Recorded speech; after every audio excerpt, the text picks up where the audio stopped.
বড়খলা বিধানসভা সমষ্টির বদরপুর মাছিপুর গাঁও পঞ্চায়েত এলাকায় নজির হোসেন লস্কর নামের এক কিশোর গরুর বাচ্চাকে বাঁচাতে গিয়ে প্রাণ হারিয়েছে।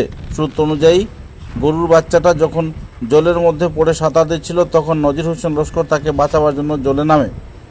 গরুর বাচ্চাটা পাড়ে উঠে গেলেও নজির হোসেন লস্কর জল থেকে উঠতে পারেনি, জলের তলায় তলিয়ে যায়। অনেক খোঁজাখুঁজির পর চিৎকার চেঁচামেচি হয়। তারপর পাড়ার নাগরিকেরা অনেক কষ্ট করে নজির হোসেনকে উপরে নিয়ে আসেন, কিন্তু ততক্ষণে তার মৃত্যু ঘটে। এই ঘটনায় এলাকায় শোকের ছায়া নেমে এসেছে। উল্লেখ্য যে এই প্রথমবার কোনো প্রাণীকে বাঁচাতে গিয়ে একজন মানুষ নিজের জীবন উৎসর্গীকৃত করে দিল।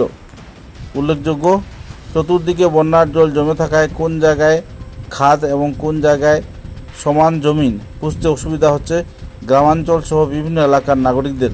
তাই অঘরে বেঘরে বিভিন্ন ঘটনার পরিপ্রেক্ষিতে নিজেদের প্রাণ হারাতে হচ্ছে সাধারণ নাগরিকদের। এই ঘটনায় মায়ের একমাত্র ছেলে নজির হোসেনের পরিবারে শোকের ছায়া নেমে এসেছে।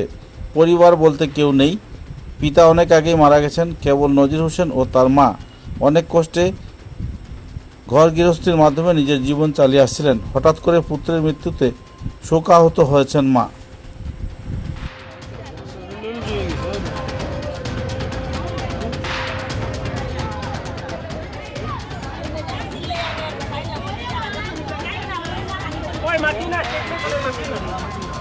নাই এখন যাও না